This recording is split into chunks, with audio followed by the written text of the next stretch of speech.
Let's do it. 3, 2. Welcome to On the Chain. This is Jeff here with co-host Chip.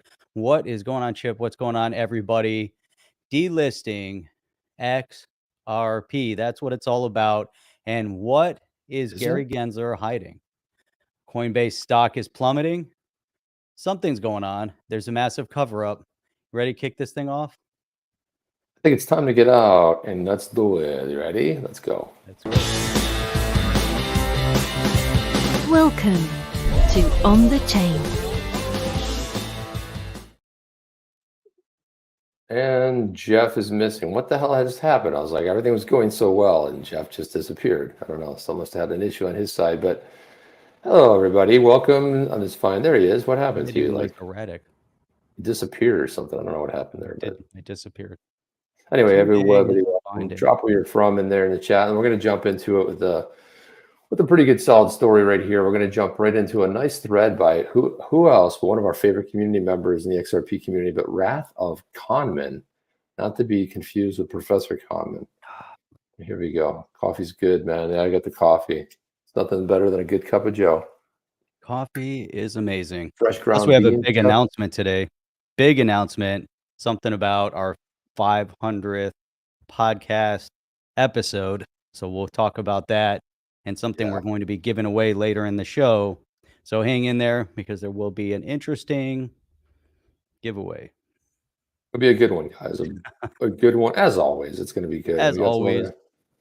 Been hard to work on some other stuff too. Super excited about the continuing universe of the Badass Yetis, which we'll get into later too. But I want to show this because RathofKahneman put out a pretty good tweet thread, as he always does. Ripple Property Metac has partnered with GFT to provide a cost-effective and seamless path towards highly customizable, enterprise secure, and efficient digital asset custody and tokenization solutions. One interesting point here. Mm-hmm. Bless you. What's the wow? I got the sneeze button in time. Good. That was like interesting. I was like, my nose was like itching, and I was like trying to get through that statement. So Chip, what is GFT? GFT. So let's go out there. Look at G. So this is GFT here. Oh, what is all this? All these cookie things. So especially Europe, they got so many things. So there's safe and efficient digital asset custody that boosts competitiveness. Yeah, so here is the story right here. GFT and Metac partner for highly customizable, secure, efficient, same type of thing, but this came out in Stuttgart in June. And in a new partnership, they're joining forces to combine Metac's highly secure, configurable core platform and asset management harmonized. Metaco's interesting too. That's the recent news on Metac that we talked about, which was a major acquisition by Ripple. Things are moving, Chip. Things are always seem to be progressing, except for back here on the homeland with Gary Gensler. One step forward and 40 steps back, it seems. I mean, it's just gotten pretty ridiculous. Anyway, this is like kind of the full press release here and some particulars. But to get back to the WrathofKahneman, he says one interesting thing to note here, an interesting point is that the GFT is an IT expert with DLT experience, but clearly also tout their experience in green bonds and sustainability, green tokenization, your standard thoroughfare carbon credits, etc., is something Ripple's talked about for a couple of years. And then they talk about here's an article here on their sustainable finance, which fits hand in glove when it comes to Ripple and some of the priorities on their list.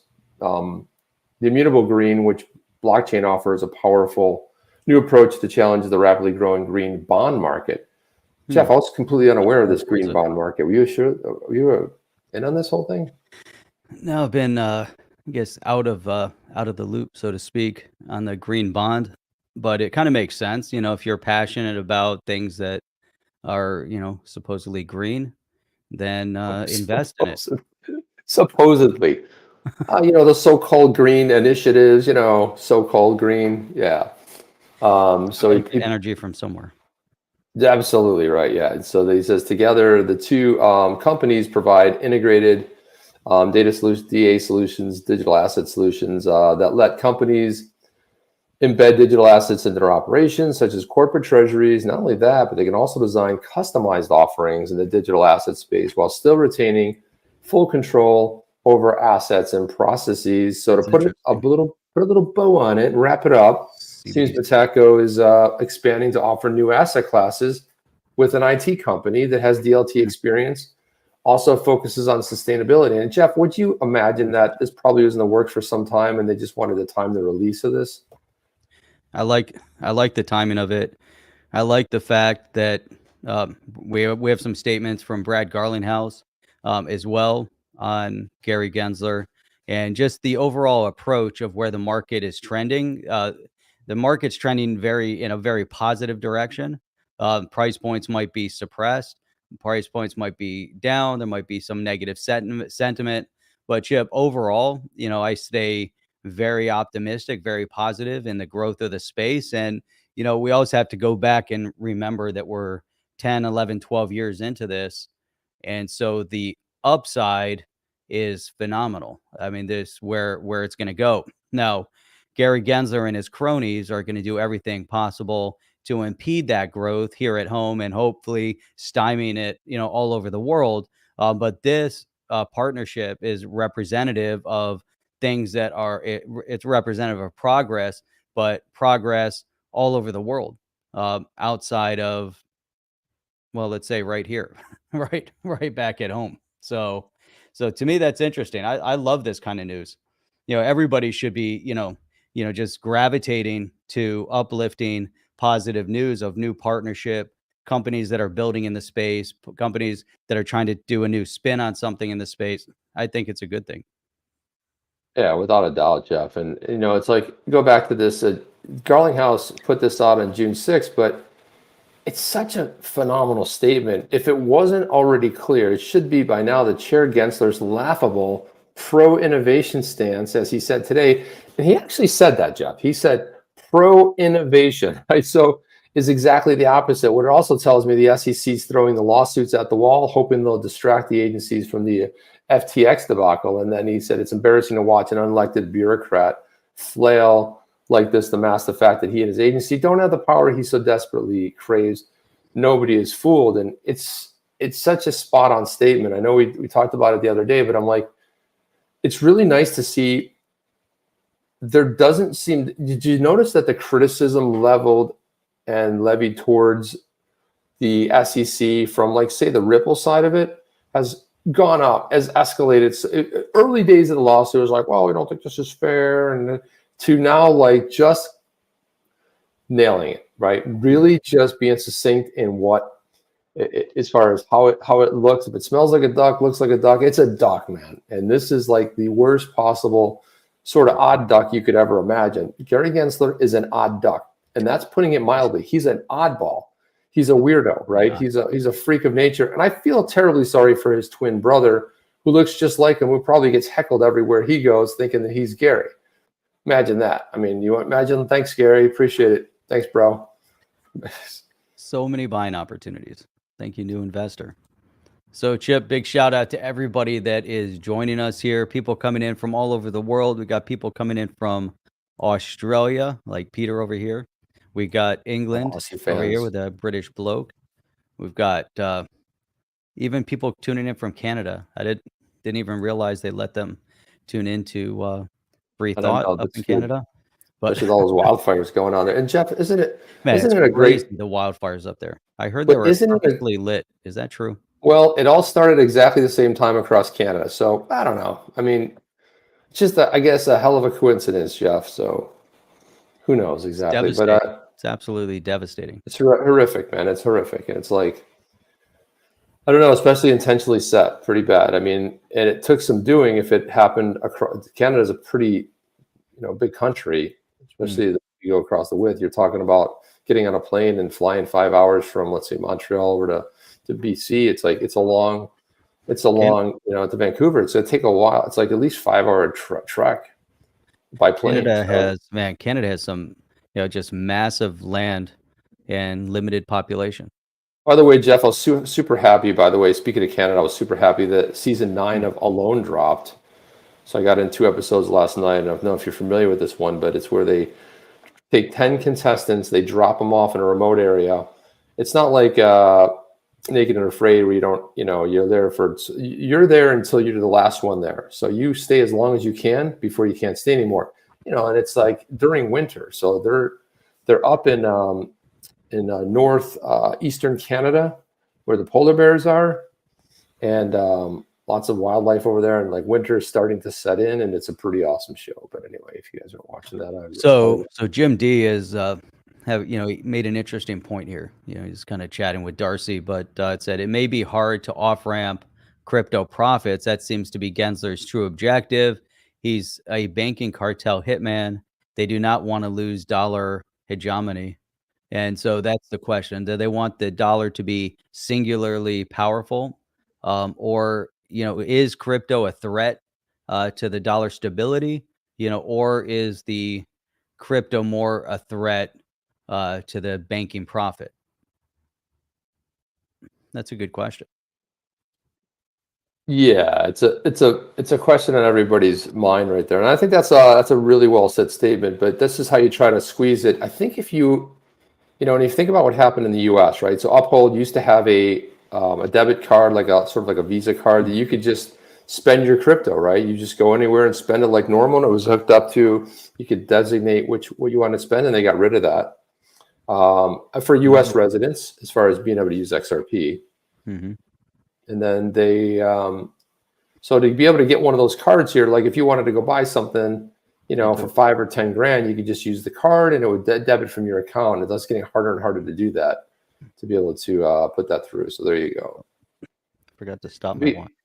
Mike Darkside says he's from Cuba. It would be interesting if true. I mean, I don't know. It's but anyway, speaking of the Coinbase thing, so there's a lot to unpack. What do you got going on over there, Jeff? Something's going on over there. I forgot to complete my activity. It was still active. Yeah, okay. Very good.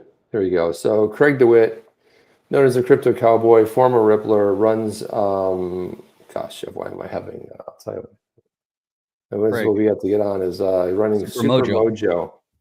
This is what we want to get the badass Yetis on Super Mojo so people can use, can buy it with fiat currency and not have to spend their XRP. So just got to get around to it. We've just been hard at work on the real world product for the badass Yetis. But Craig DeWitt says this. Does this mean what I think it means? And what he's talking about is Paul Grewal, who is the chief counsel for Coinbase, said Coinbase CEO, hang on a second. Let me go to the article right here. Let's go. Coinbase CEO Brian Armstrong, we will not delist tokens deemed securities by the SEC and has no plans to phase out staking services. So this is like basically lifting the big middle finger to the SEC, but what Craig DeWitt is so brilliantly referencing here, it says, does this mean what I think it means? Paul Grewal, who is the chief legal officer over there at Coinbase, and then he just simply hashtag XRP. In other words, if you're not going to delist anything that was deemed a security, how about XRP? So at Triple and Ripple said, doubt it. Ripple is in active litigation for being a security. Other tokens were just named. And then Craig pointed out, he said, well, the statement is we will not delist tokens deemed a security by the SEC. That's pretty straightforward. And then I chimed in, I said, except they already delisted XRP. So does that mean Coinbase delisted XRP because of bias? Mm-hmm. And I actually think it was more of a risk mitigation, is like if you're a public company and you don't poke the bear, you don't want any trouble coming your way, right, Jeff? I mean, it's like, why would you have self-inflicted wounds saying like, oh, screw you, SEC, we're not going to do this. We're going to do. Okay, well, there's a legal lawsuit. Now, technically speaking, they could have taken the position Uphold took. Now, Uphold is not a public company, but a private company. But they could have said like, hey, until it's deemed a security, it's just active litigation. And as we know, the active litigation's gone on 2.5 years. But Jeff, they didn't say that. They alleged that it was a security. They didn't even allege fraud. They could have said, well, fraud was alleged, and we can't have a token where there's fraud. There's no fraud alleged. So it's So Jim D with another great comment here. Brian Armstrong needs to man up. Either go fight Gensler or stop pretending you're going to halfway listen to him. List XRP, fool. fool. Listen, Fool. I pity the fool. Come on, the fool. But that's a solid point. So, and we talked about this the other day, and that was the whole point, is that they were relatively silent when the SEC and Gary Gensler came in secondary. But when the lawsuit was first launched against Ripple, the community was relatively silent on it. When Gensler took over, and you started to see the attorneys bad mouthing XRP holders and making all sorts of claims, and even to the point where they're pushing for XRP sales, even in the secondary market, to be securities, and to Gary Gensler, they're securities regardless, which has dire impact across the board on all crypto assets, as we can see now. And so Brian Armstrong was silent at that point. The first thing that he did, the first action that he took, was to delist XRP, or to pause XRP listings on Coinbase, which caused a lot of grief for many different people. But what did that do for him, Chip? What benefit did Brian Armstrong gain out of pausing sales of XRP, given the state that we're in right now with the SEC? So if you stay silent, you don't stand up for others within the community, now they're coming after everyone. What do you think about that messaging?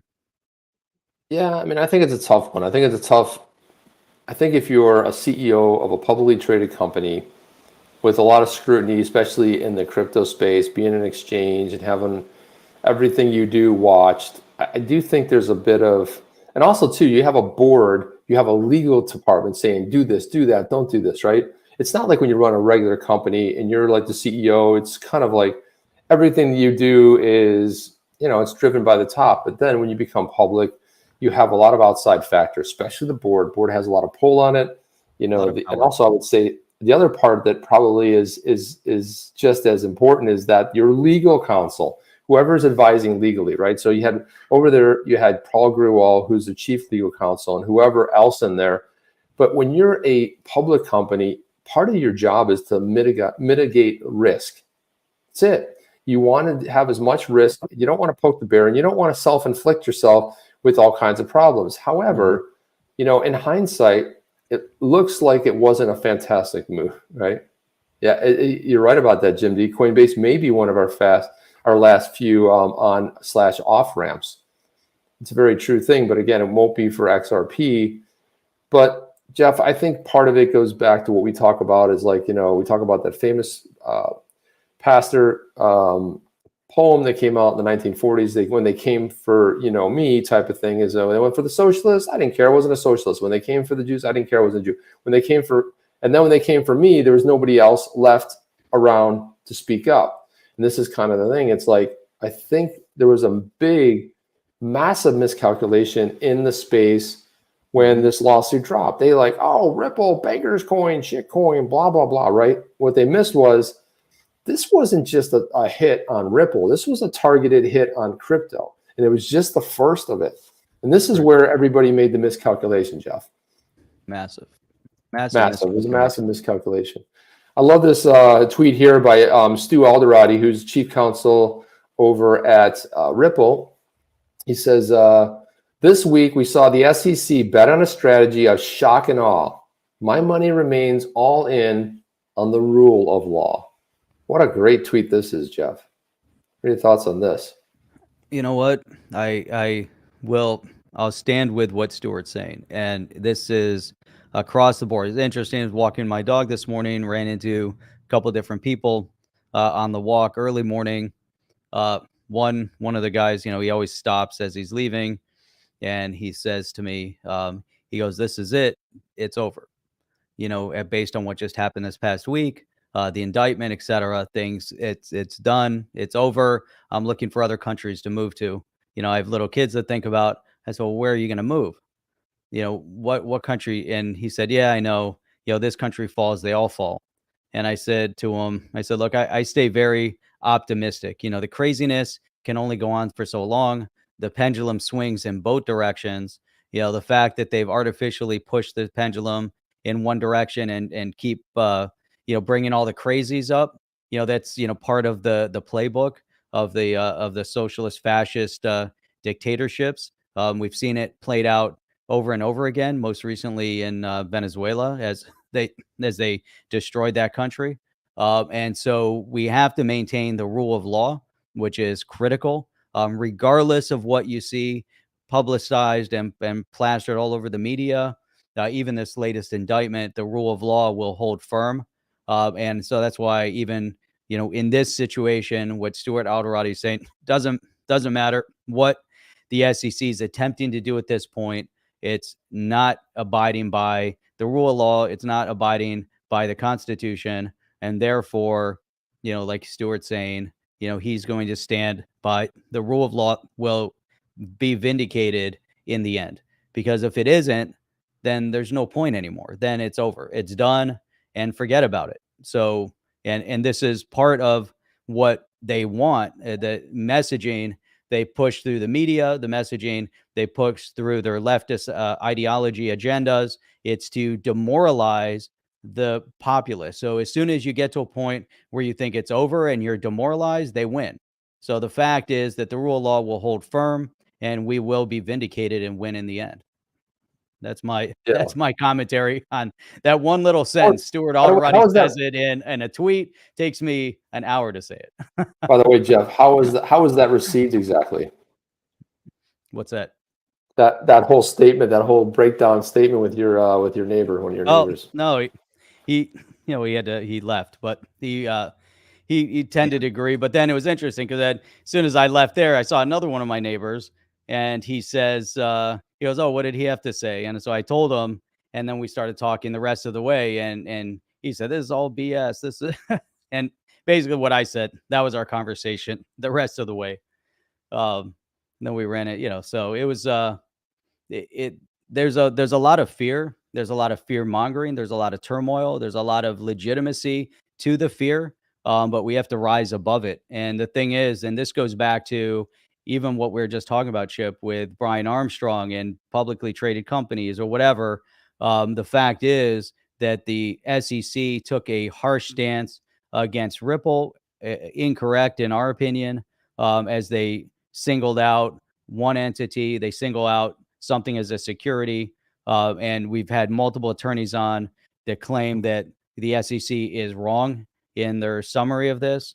And, Ripple will be victorious in the end, which will vindicate the crypto industry. I think what you had just referenced before we put on Stuart Alderoty is that, the messaging, is that you can't ignore the reality on the ground. We have to, see the reality, and we have to be willing to stand up and fight for it. You can't be silent. Brian Armstrong acquiesced by removing the XRP from the platform. He acquiesced to insanity. He acquiesced to incorrect thought process, and he acquiesced to something that doesn't exist. It's not a reality yet. Until the court deems it a reality, it's not a reality. It doesn't matter what Gary Gensler thinks or doesn't think. That's irrelevant until it becomes official policy. So the fact there's a lawsuit, so what, that's his opinion. Ripple has a different opinion. Most builders in the crypto space have a different opinion. Bitcoin maxis have their opinion, but so what? Yeah. So this has to go to the next level. It has to go through, vindication. Well, what most people don't realize is before we started the show today, I had the word challenge today at the beginning of the podcast, which was, can you work in the word acquiesce 3 times into a statement? And did I do it? You nailed it, Jeff. I mean, it's amazing. 3 times with the acquiesce. I was like, wow, that sounded so natural too. It was very well done and pulled off, I have to say.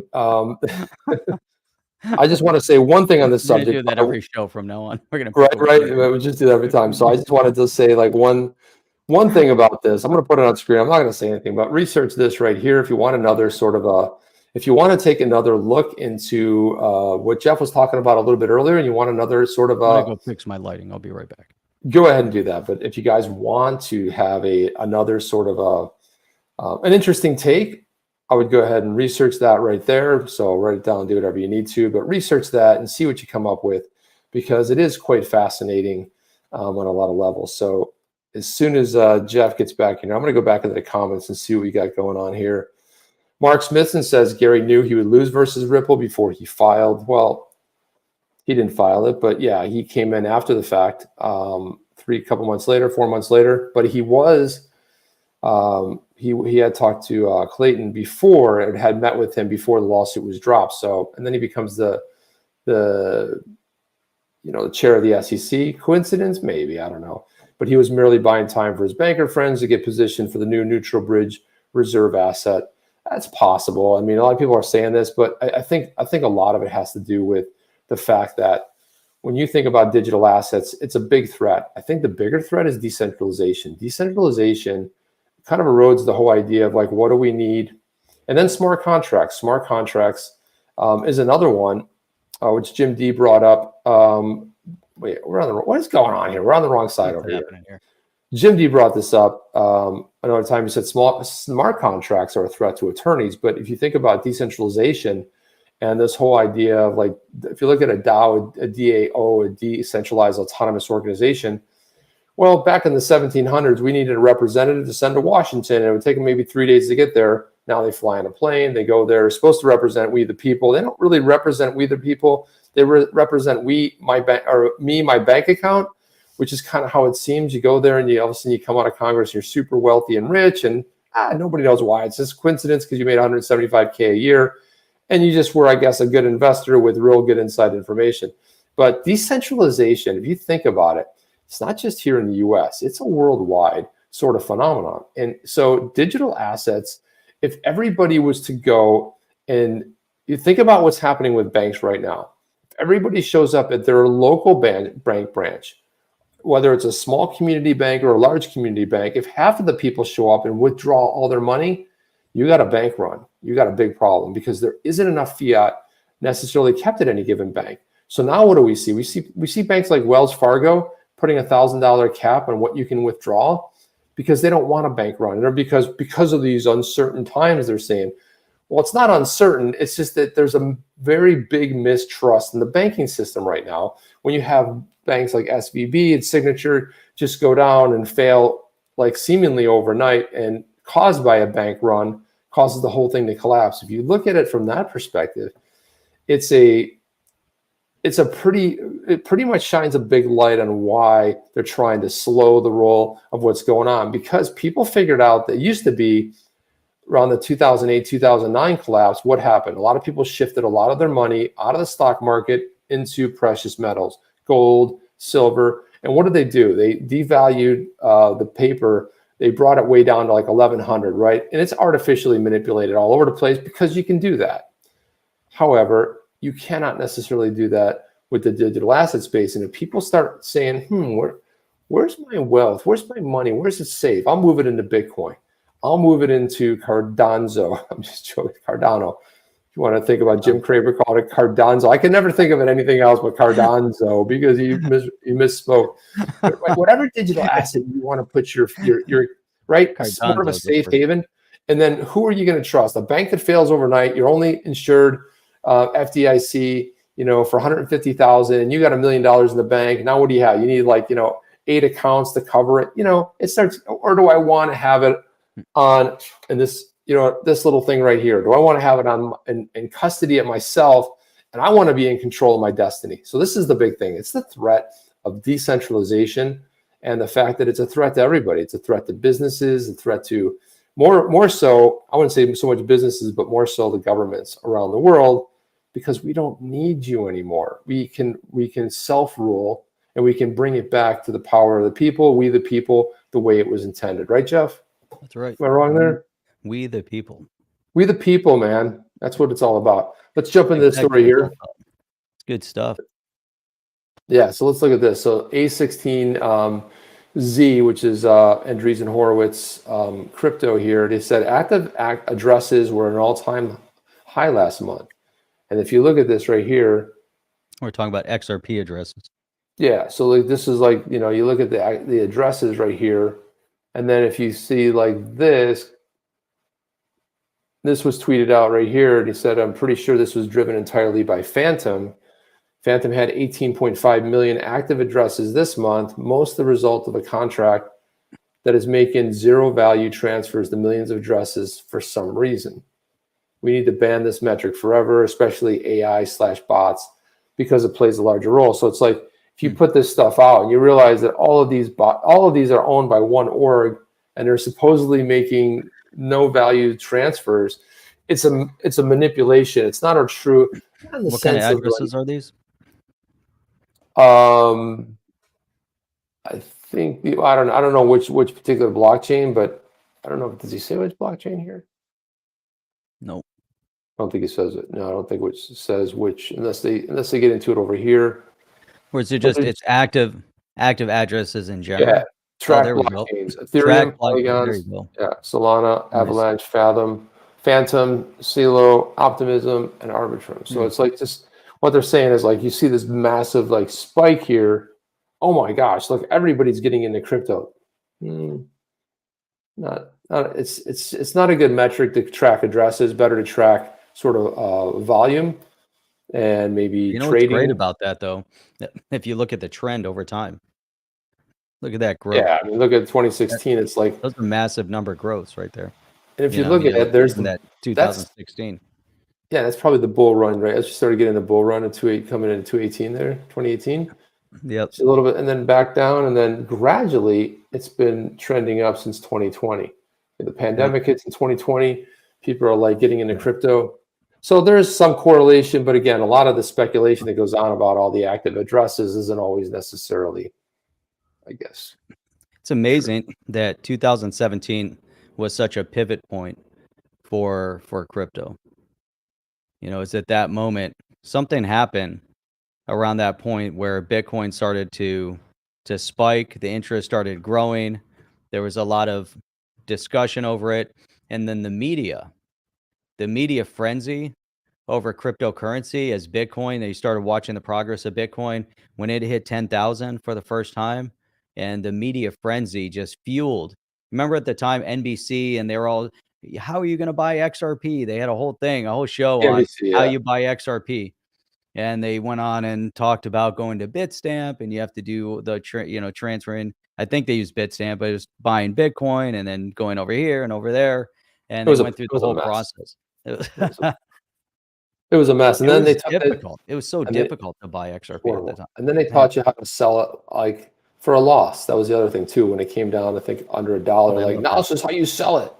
Not at the all-time high. No. Don't worry about that. Let's sell it as a massive loss. They were teaching you how to buy at the top and sell at the bottom, kind of like Jim Cramer.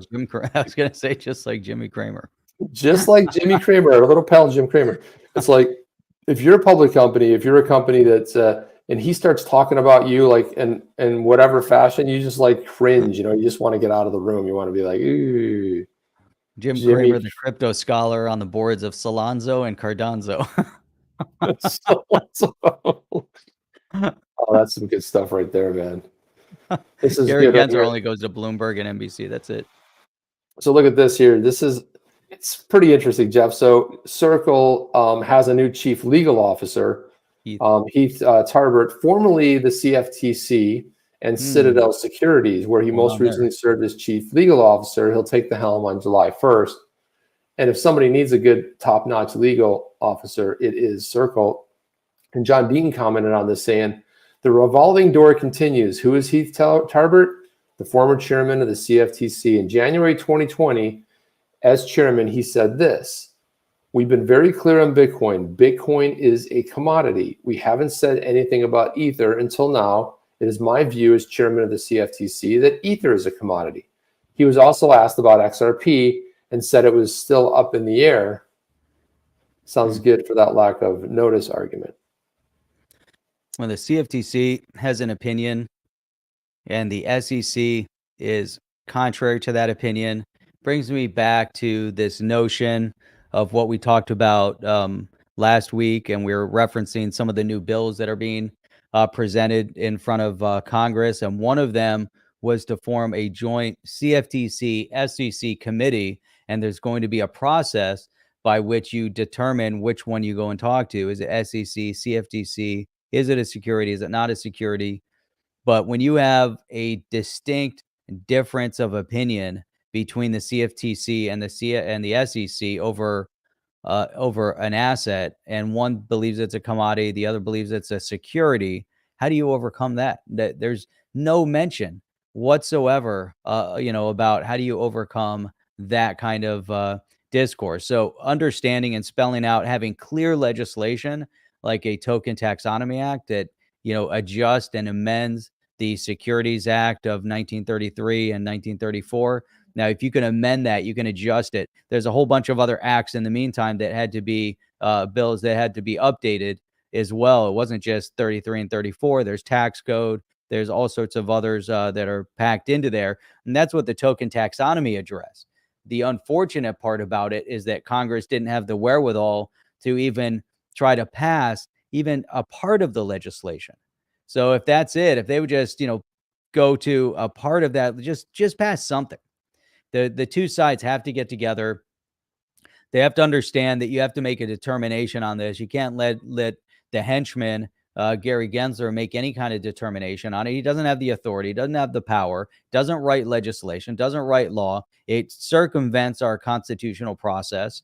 And you have to remove this notion that an unelected bureaucrat has the authority and the power to write law. And it's getting to a point where it's really old and Warren Davidson has addressed that issue with the overreach of the SEC by pushing forward a bill that would remove the chair of the SEC position and make him more of a manager type, or he would report back to the commission, would have the authority, and he would report to the commission. Right now, the commission reports to Gary G, and he makes all the decisions. He doesn't care what the board thinks. And so that all goes back to this, it's this vicious cycle that we're trapped in right now, Chip.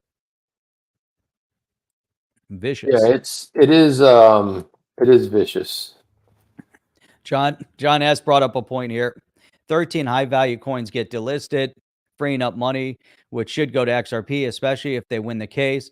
All we need is XRP relisted. So ADA, SOL, FIL, and Metac money will roll over to XRP. That's making an assumption they're going to remove, but there's a lot going on. It continues. Some of the money will go to BTC, but imagine if XRP gets clarity, U.S. exchanges relist XRP, U.S. exchanges delist 13 large coins, huge buildup, 2 years of buildup now. And there's a lot of things that are lining up on that. But there's a question: are they going to start delisting serious coins? Now they're going after Metac. Yeah, well, they're going after everything. Polygon. Yeah. Look, this is it's what Garlinghouse said. Just throw everything against the wall and hope that something is going to distract from the real thing, where you basically were inches away from inking a deal with Sam Bankman-Fried and meeting with him and trying to put some other legislation or rulemaking forward. Jeff, it is our 500th episode, and for today, we are giving away a badass Yeti. The word today is Yeti. Type Y-E-T-I. Yeti. Put Y-E-T-I inside Yeti. The chat. Just put that in the chat, and as you guys do that on the live stream, unfortunately not on the rewatch, but as you do that, we will collect that. We will give away a badass Yeti at the end of the broadcast, so drop a Yeti. Are we going to do one, or are we going to do two? We could do two as well. Let's see. We could potentially do two. I'd have to give away one. We'd have to do this shorter. We'd have to do the Yeti. We'd have to do the giveaway. And then do a badass one. We could do that at we'd have to see. When would we do it? So we'd have to do it right now. Let's say at in what time is it? Oh, we started perfectly on time. Yeah, in 10 more minutes, I guess. So in 10 minutes. In 10 minutes, we're going to do the drawing at 50 on the hour. We're going to do a drawing, and then we'll give that one away, and then we'll give a second one away. Or do you want to give them both away on that drawing? No, I think I do think we do one each. We do one each. So the first one will be Yeti. Next one will probably be badass or something along those lines. We'll see. Badass. Yeah. So. But again, we'll give away. If you've already won before on the broadcast, you're going to be. You can't win twice. Just make it fair for everybody. Doesn't work. And let's see. Yeah. The other thing do you have this Garlinghouse? Oh, go ahead. You're in the middle of something. No, I'll just say that if you Also, too, you're going to need to be able to verify you, like here. If we can't, we draw another one.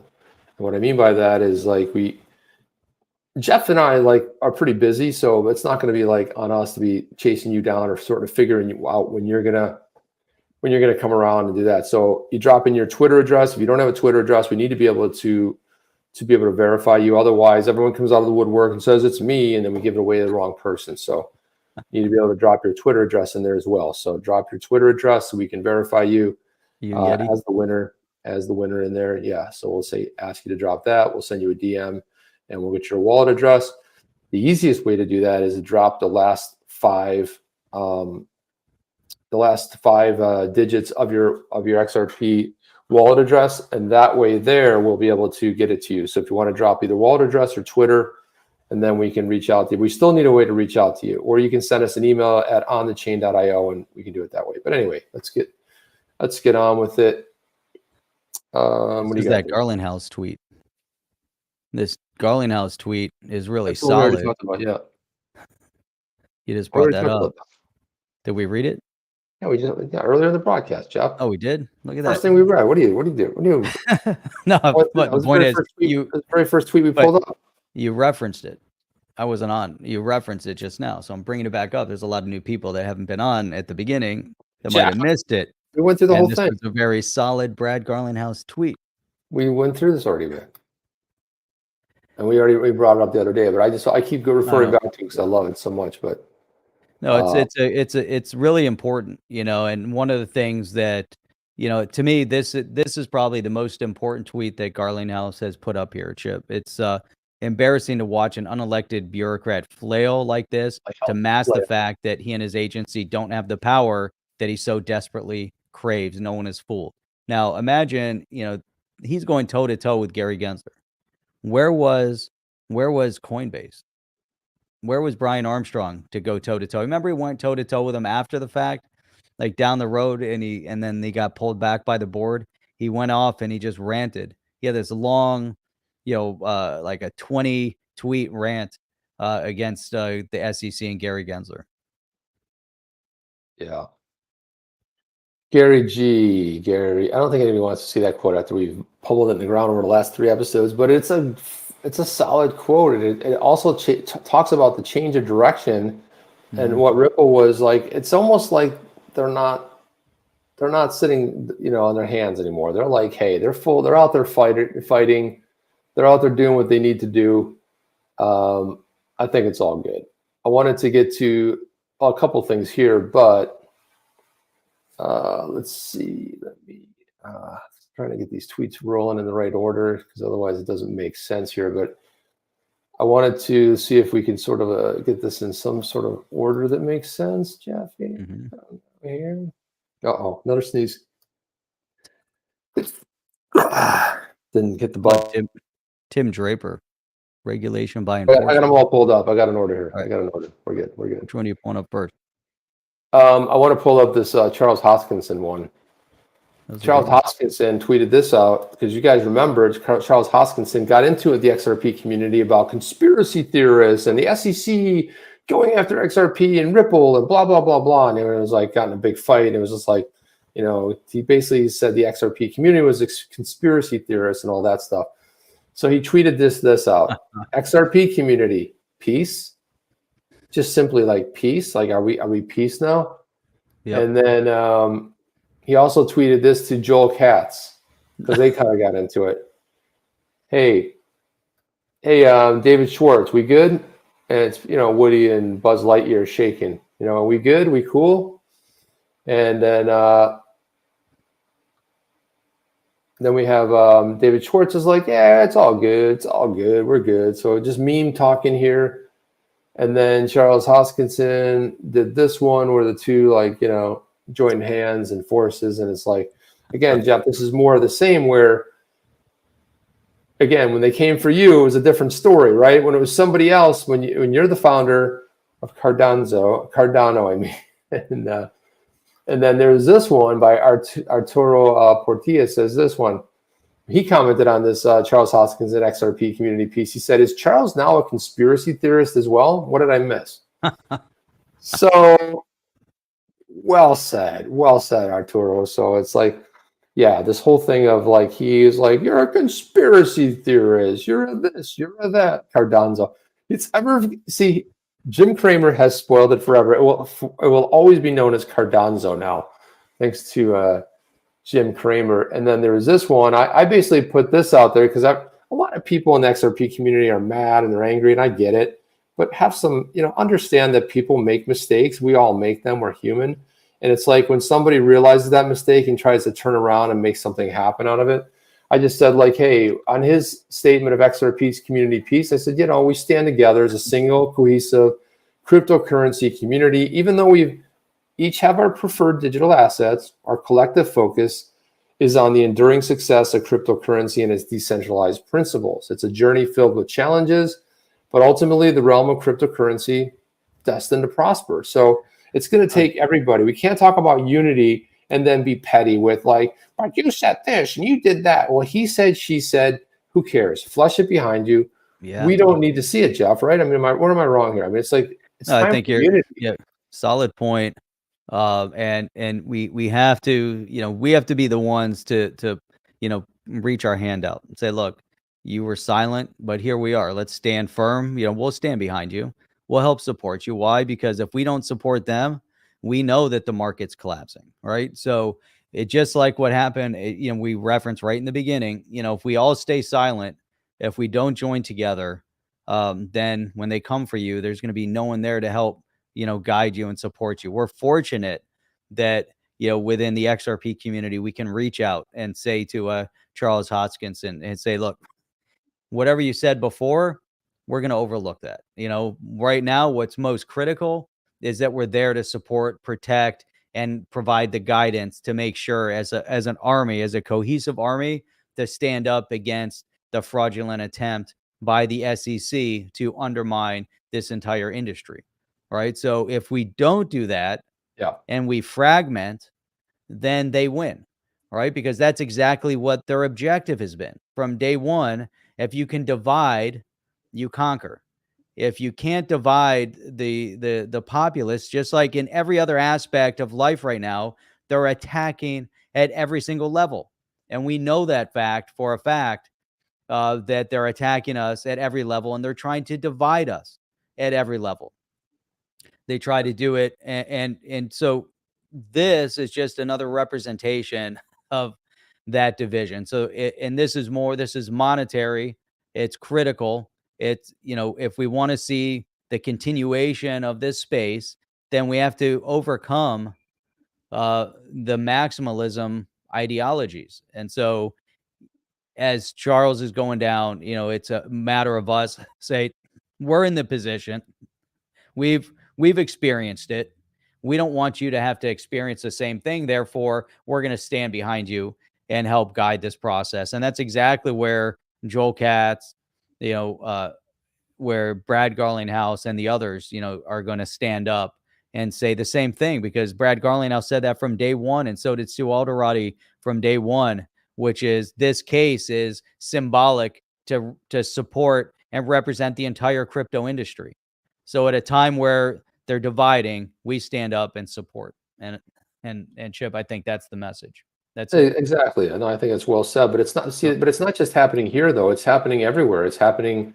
This is why you want people fighting about politics, right? Because while the serfs are fighting about this, then the kings and queens are making things happen behind the scenes.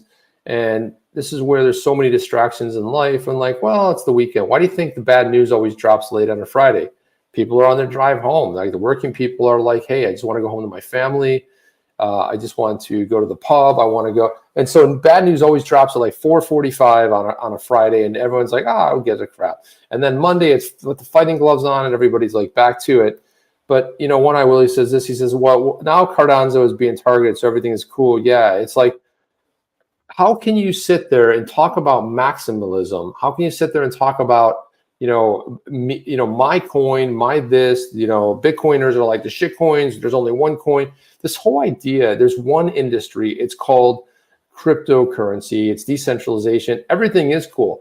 don't take too much heat in that. Charles is coming from his perspective on what he thinks from his unique perspective, but he has a different take when it comes to Cardano.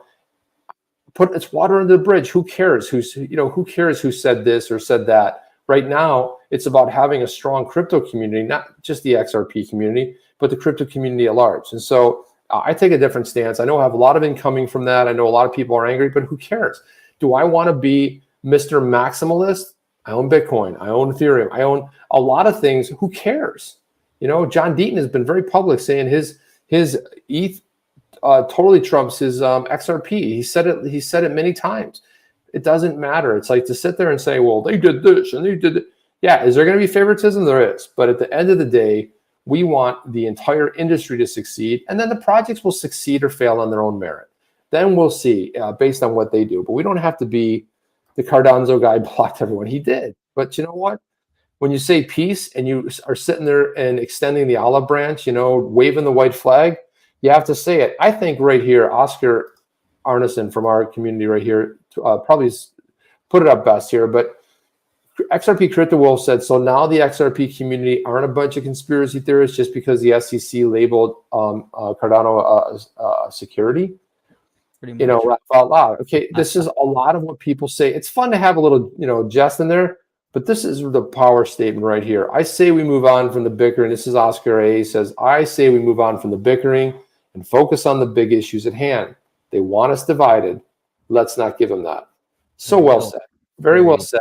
It's right in line with what we were just talking about. But yeah, we don't want to do that. Now, Jeff, it's time to go ahead and pull the Yeti. Guys, do the Yeti drawing. Yeti drawing number 1. Yeti drawing number 1. So we have it right here. Oh, where? Hang on. Let's see if I can find it where I have it here somewhere. There it is. Okay, there's 37 entries. Guys, gonna do a countdown, and this is your last time. So when I get to 1, no Yeti. more. Type in Yeti. Yeti. You have 10 seconds. 8 seconds. 9, 8, 7, 6, 5, 4, 3, 2, 1. Now we'll do the drawing. Let's see what we got, guys. Here we go. Tick, tick, tick, tick, tick, tick, tick, tick, tick, tick, tick. Who will it be? Who will get a badass Yeti? Who's it gonna be? Boom! Lower level wins a badass XRP. Beautiful. Let me go ahead and drop your wallet address, your last 5, your wallet address in there. Or drop your Twitter address in there so we can grab it and reach out to you via DM. So go ahead, lower level. You got to participate here. And let's set up the second one. The second one, what's the name going to be? Just put badass in there. Badass. Okay, so let's see. Lower level wins the Yeti. We're going to do one more drawing. And remember this is, what does he need to do? He needs to drop Twitter or his last 5 of his wallet in here so we can track it. Otherwise, we'll have to move on. The next one is going to be badass, right, Jeff? Badass. Congratulations, man. At lower level, throw your Twitter into here or send us a DM from your Twitter to our Twitter. I'm a dreamer. Dreamer, nothing but a dreamer. Dreamer. Yeah, I'm a dreamer, man. That's it. If I got to live my world in a negative world, it ain't for me, man. It doesn't make any sense to live here anymore. Am I a dreamer? Yeah, I'm forever the optimist. All right, we've got 6 minutes to do this drawing. I'm bailing at 9. Good for you, Jeff. So throw in badass, and it's badass level 589. That's easy. This is our 500th podcast. Lower level 589. Our 500th podcast. That's the voice only one that's on Google Podcasts or Apple or Spotify.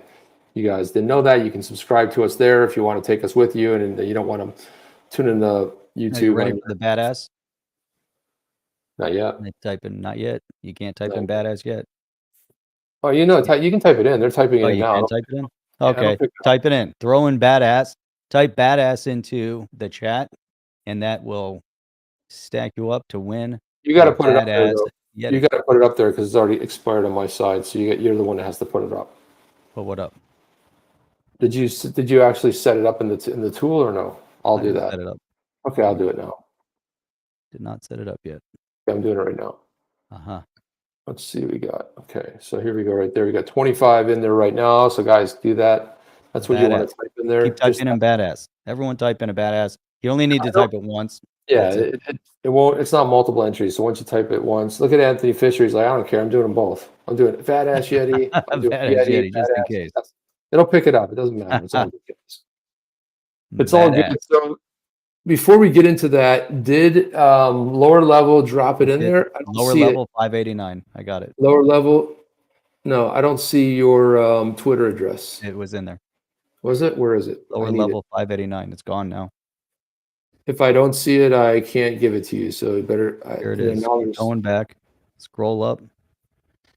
Yeah, I'm scrolling. I don't see it though. It disappeared. Yeah. Let's see. Hang on. Hang on. Keep going. Keep going. Where'd it go? It's gone. Yeah, I don't see it. I don't see a lower level. Drop it in there right now, man. I need your Twitter address. I need it right now. It was there. There it is. All right, I tagged it. What is it? Start. Check out the start, and you'll see it. All right, see. Let me see. Tagged it. All right, there we go. Good work there, Jeff. All right. It disappeared so quick. Yeah, well, that's because everyone's typing in there. So what I want to do here is I want to make sure that I can get there. So let me just double check over here. And let's see, Twitter. Let me go to my Twitters. See. There you go. All right. Badass. Type badass in again. This is our 500th podcast, which is super exciting. That is on the podcast stream. So if you go to any of your podcast platforms, if you're on your iOS or if you're on Google, whatever you're using, you can go to your podcast and you'll find On the Chain on the podcast. You might even use Spotify as your podcast platform. Yeah, lower level, you got to follow us. You got to follow me specifically at Steven Chip. You got to follow me, otherwise I can't send you a DM and I won't be able to give you your Yeti. So I suggest you follow me pretty quick. Steven Chip, did you send it to him? I'll send it to him now. I'll drop it in there a bit. You guys got to be following me. That's the other. I can't DM you if you're not following. Oh yeah, he's trying. Let's see what we Steve got. got banned from Twitter. That's hard to do these days. You got to really be. Huh. There's a lot of badasses going in there. Here you go. Here you go. Lower level. There you go. Go ahead and follow me right there. If you guys aren't following me on Twitter, please follow me on Twitter. But I just dropped my address in there. It's going to probably go by fast because everyone. You only have to type it in once, guys. Just to let you know. But there it is right there. Please go follow me. How many badasses do we have in there right now? We have officially 45 in there right now. There we go. 45. There's a lot more people in the stream, but I do it at 58:30. We'll do this. Hey, lower level. I just followed you. You have to follow me so I can DM you. 58:30. And if you're not on Twitter, then we find another way to do it. Lower level, you got to follow me, man. Because we end the broadcast. There's no Yeti. We'll give it to someone else. This is why I don't like doing this, because it's way too much overhead. Way too much overhead. Oh, you'll get pinged here. All right, get ready to do the drawing at 58:30. 58:30, according to our time clock over here. Yep, that's what we got. We have 45 in there. I'm doing the drawing right now, guys. You can see it live. Let's see. Let's go ahead and draw. Let's see who the winner of the second badass Yeti is. Draw. Let's go. There we go. There we go. Lower level followed you. Sweet. I saw a. Bing, bing, bing. Oh, look at that badass Yeti. Look at that. Oh, Jose C11. Can you see? Let's say it. I thought it was going to be a winner. There we go. Jose C11. Yeah, you know the drill, man. Drop your Twitter. Jose C11. Throw in your Twitter. Toss it in there, man. Toss it in there. Let's see.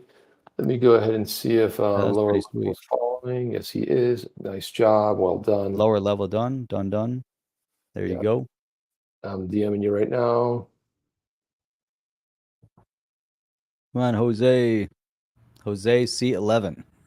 Throw in your Twitter real quick.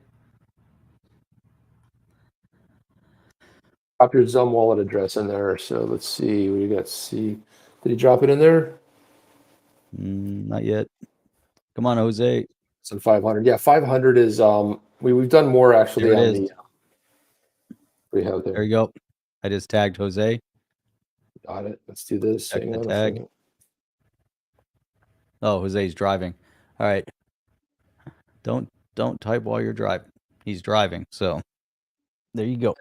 That's it there, right? Yep. That is it. Wait a second, let me just double check and make sure I can do this. And let's see what we got here on the Twitters. That's awesome.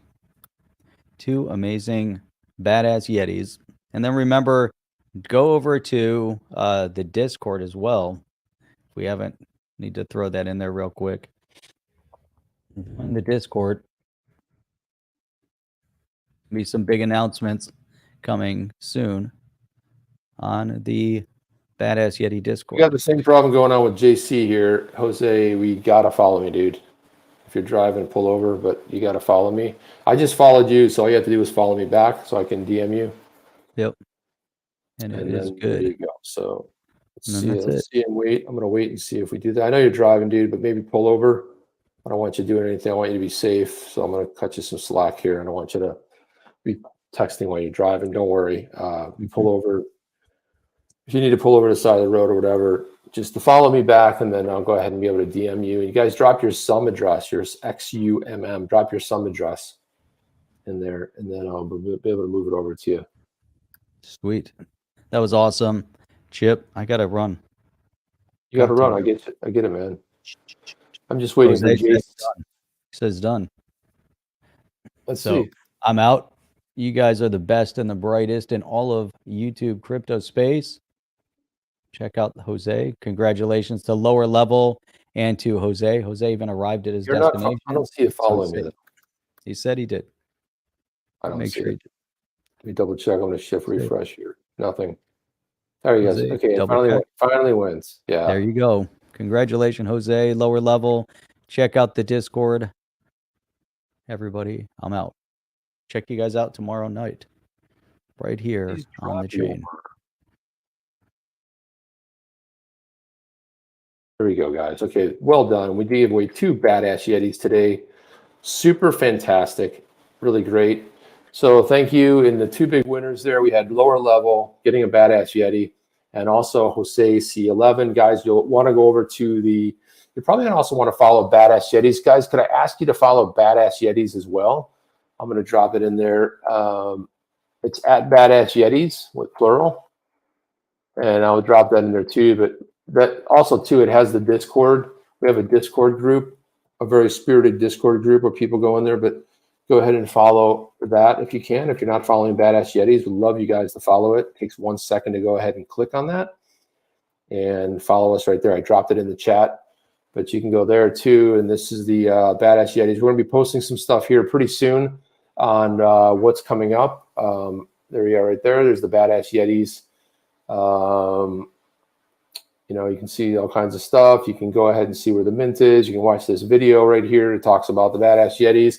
And if you want to get over there and purchase yourself one, yeah, absolutely. I highly recommend that as well. I'll tell you what I'll do is let me go ahead and do this. Since we have a little extra time here and there's still some folks on here, I'm going to go ahead and I'm going to go ahead and throw this up there. But I'll throw the you guys don't know about the Badass Yetis, you're joining, you haven't seen it, but this is the NFT project that Jeff and I started. And it's more than 50% minted over there on XRP.cafe. But this is the story of the 7 clans that belong to the Blue Tribe of the Badass Yetis, those mythical creatures that live somewhere in the Himalayas. Nobody's really sure, haven't really seen it, but here you go. I'm going to play this on the way out.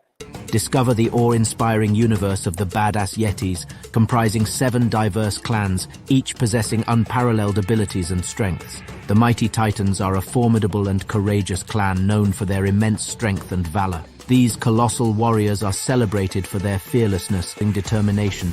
The Pathfinders, cute, cuddly, but deadly. Expert hunters and trackers, they navigate mountains with ease. They'll find you if you hide. Trust me, it's best if they don't see you. The Templars are spiritual and wise, deeply understanding the spiritual forces that shape their world. They believe themselves to be the defenders of just and righteousness. The superior craftsmanship of the Frostbeards enables them to produce intricate tools and weapons using the limited resources available in their surroundings. The Shiverspine clan is the most terrifying of the 7 clans, known for their exceptional agility and stealth and ability to move silently and quickly through the snow and ice. With their telekinetic and intellectual prowess, mentalists excel as powerful foes and sought-after allies due to their ability to mentally manipulate the world around them. The Spirit Walkers attune themselves to the earth, animals, and the unseen spirit world. Their exceptional communication skills enable them to connect with the spirits of the land and draw upon their force.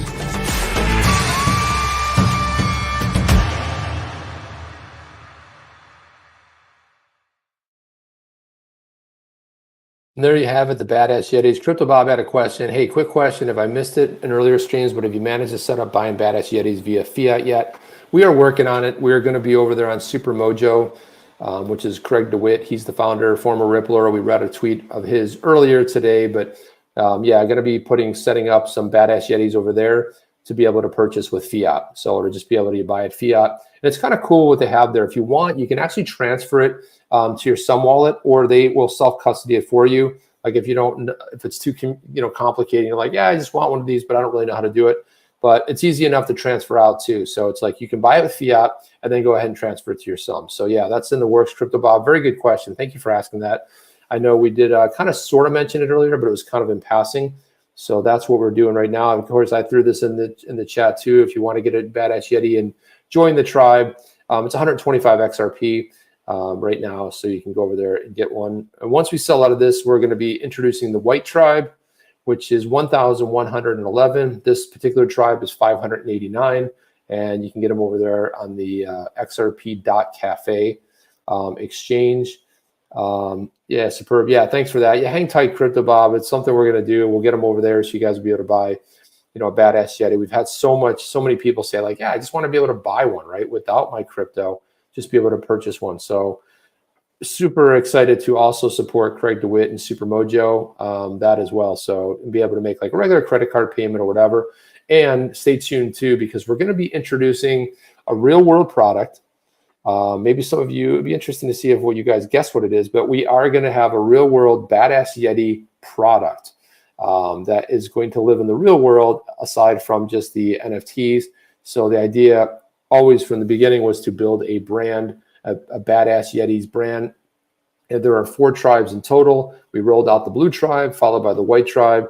We also have a purple tribe and a black tribe. So that will be it for the Badass Yetis. And I think there's something like 3,300 in total. Somewhere around there. Don't quote me on it, but it's somewhere around that neighborhood, and that those will be coming out, subsequently as well. And this real world product will be something that I can guarantee, Crypto Bob, you will absolutely be able to buy with fiat currency. So you'll be able to purchase that. And yeah, that's coming out soon. And also we're going to roll out some utility, because a lot of times, Jeff and I had a whole idea about what we wanted to do with utility. The problem there is that with this regulatory uncertainty, our 2 goals are staying out of court and staying out of prison, right? So those are the 2 things. But we have figured out a way to incorporate some really good utility for existing holders. We're bringing some utility to space. So there's going to be some more utility that's going to be coming into play, which would be great, because a lot of people are like, hey, is there any utility?